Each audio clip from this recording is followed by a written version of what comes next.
Welcome back to the Angel Clark Show on RadioFreedom.us, freedom from the FCC. Now, I have on the line with me Jordon Greene. Jordon Greene is one of the Liberty candidates, and he's running for North Carolina's State House of Representatives, District 87. Jordon, thank you for joining us this evening. I really appreciate it. Thank you for having me on. Now, I'll be honest with you, we're having a little bit of issues with our audio tonight, which is unfortunate. But I think that we may have figured it out so that we can at least hear you. Can I get you to talk for a minute? Tell me a little bit about yourself. Yes, I'm like you said, I am a candidate for North Carolina House, running in the 87th House District, which covers all of Caldwell County down here in North Carolina. I am running on the platform of the free market, getting us back to not only respecting the free market in the economic realms, but in the electoral realms. Because in North Carolina, like many of the other states, we have an issue not just in the economy, but in the electoral realms where competition is kept out. So I'm running on the platform that the free market needs to be reinstituted instead of allowing government to pick the winners and losers. Yeah, I think actually that's something that's quite important that a lot of people are just completely forgetting is this concept of how important the free market is, because here they are and they talk about regulations and you know, the government creating jobs, but that's not going to do it. What you have to do is take care of eliminating regulations and letting people do what it is that they do best. All right, we got the sound just now figured out. I'm sorry about that. It's an awkward way to start. It was very staticky, so now we're better. That's good. Okay, now from what I understand, you live in Beaufort. How do you pronounce that? Beaufort? No, I was born in Beaufort, South Carolina. I live in Lenore, North Carolina. Okay. Mm-hmm. And you have a bachelor's degree in political science. Have you worked in politics before? Not in the sense that a lot would think. I volunteer in politics. I have a political action committee we started back in 2008, which is working in the election reform arena. We've been moving some things around, and we've actually had some success in the last year even. And getting some legislation moved. So I've been in that realm for several years now. But all in the volunteer, I love it so much, and getting paid for it's great, but volunteering for it's more satisfying. Yeah. Well, see, I think that a lot of people that I know don't think it's a positive thing at this point to really have been in politics, because there are very few people that I know that are involved in politics that haven't been corrupted in some way, shape, or form. I mean, so many people have just gotten to the point where they think big business and big government is the answer, and big government doesn't really promote big business. Big government just promotes an even bigger government. So it leads to a pretty vicious cycle. Now, what is it that you're running on other than a free market platform? Anything else? Yes, I'm the issues of life, of gun rights. Those things are very important to me. When it comes to the issue of life, I believe that it is the government's responsibility to preserve life, and that even goes for the life of the unborn child. That's something that, while my opponent is similar in this stance, I don't see a lot of other representatives, including him, stepping up and actually getting to the root of the problem. And I think that's one thing that I plan on working on is we need to get to the root of the issue of abortion, of allowing it, not the peripheral issues. We need to assert states' rights until the federal government know that Roe v. Wade doesn't apply to North Carolina. That we have a right to decide that for ourselves and to protect that life. That's an issue that's very important to me. It's always been important to me. Other than that, there's the issue of gun rights. We need to work on a lot of our state laws that we have. North Carolina has one law in the books that allows, in the times of emergency, a declared state of emergency, that individuals are denied their right to protect themselves off their private property. They're denied the ability to carry a firearm. That's something that needs to go.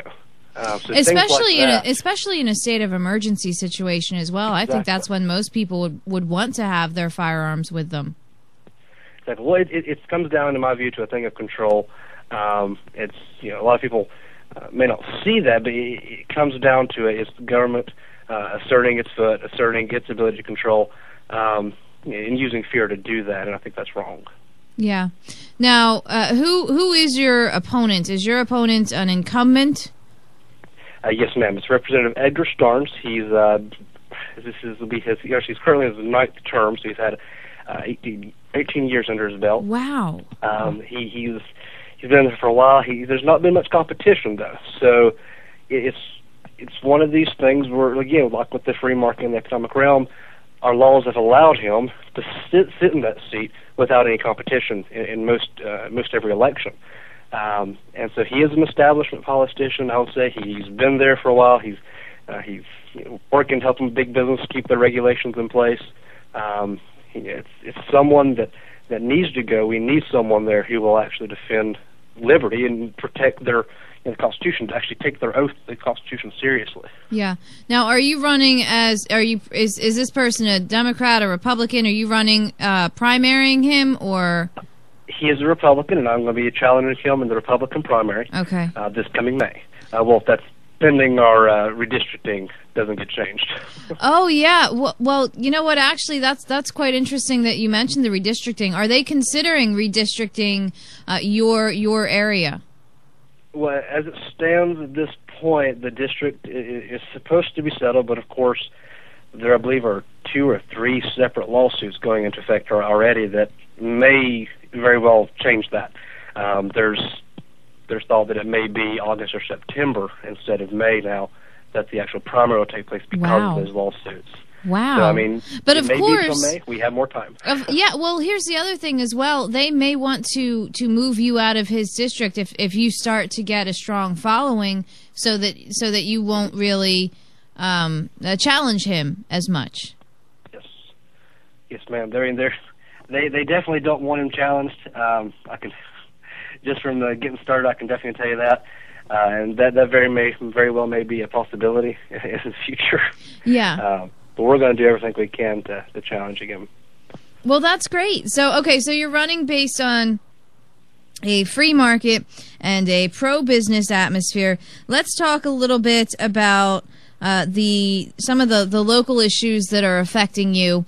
You say on your website you understand that government cannot create jobs. What's unemployment like in your area? Unemployment's really bad in this area. Caldwell County was a major hub and center for furniture and manufacturing in this area. Broyhill Furniture, Kincaid Furniture, all of those were centered here. And after the regulations and other things, other federal issues as well with NAFTA and such, have allowed them to move out and left Caldwell County in really bad shape when it comes to employment. That's why I think that we need to work on the state level, since we can't really deal much with the things like NAFTA and other issues. We need to work on bringing back these regulations that we have on businesses, reducing the cost to entry into the business place, and then as well working on our tax system to lower our taxes. Now, okay, without wait a giving minute. Special breaks. When you said bringing back these regulations, what you mean is scaling them back, not reinstituting. Yes, okay, because I was confused for a minute there. I was like, wait a minute, you want to bring back more regulations? No. We want to reduce those regulations, take them off of the books.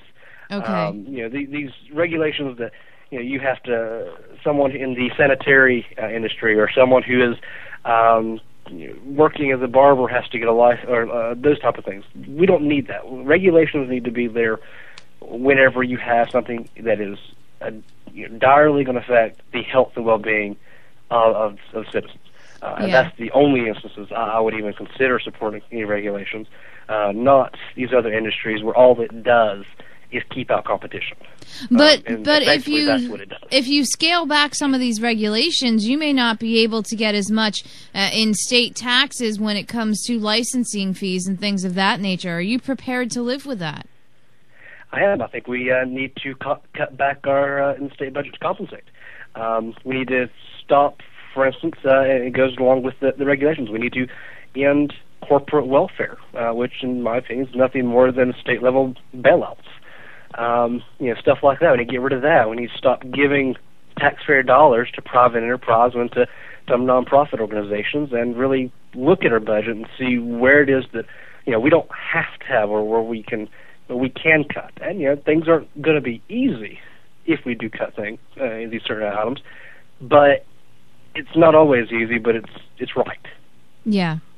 And I think that's something that a lot of politicians have forgotten, especially when it comes closer to election cycle. They start this cycle of introducing the easy legislation, that's feel-good legislation, that makes people think that they're doing their jobs well, and then people suddenly forget about the way they voted in 2010 or even 2008 or 1997. So do you have a lot of situations where you can point to, and the person that you're running against has voted for, a big government, basically? Well, when it comes to expanding or putting government's arm into the marketplace and actually, in my opinion, hurting small business, hurting jobs, yes, he supported he has supported regulations, but he supported several corporate welfare programs. For instance, giving $40 million in cash to Goodyear Tire to help them to expand a facility. Taxpayer dollars, just giving this money to them to expand their facilities. Because if anyone needs the help, it's Goodyear.